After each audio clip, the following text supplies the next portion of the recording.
I have just completed homebrewing 10 meters of ladder line using insulated copper wire 2.5 square millimeter, and the steps of the ladder are made of 6 millimeter diameter drip irrigation tubes. They are UV protected and they are connected together using nylon ties.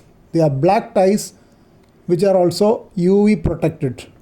You are seeing only 5 meters. One end I have marked with an extra nylon tie and the steps are seen, and I have put the other 5 meters down beyond the fence of the terrace so that it will go just outside the shack. That's how I have put the ladder line for time being. Now I have to finish many more jobs to complete using this ladder line for my radio. This is the other end of 5 meter.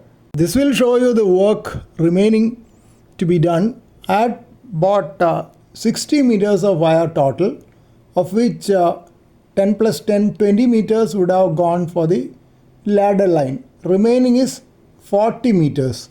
That 40 meters, part of it I have mounted on 2 or 3 supports, but a lot more is remaining.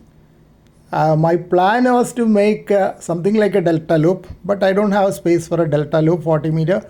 So I'll be mounting in some form of a closed loop. The problem is that a lot of wires still on the floor. I have to mount it somewhere in some zigzag or other fashion and try it out. And another challenge is getting the ladder line into the shack to the radio. I plan to use a short length of coaxial cable, maybe about 2 meters. People say very short should be added, but I don't have the option. I'll have to use at least 2 meters to get this ladder line into the shack. Then maybe I'll need some types of balance. I am yet to figure out what all I can use.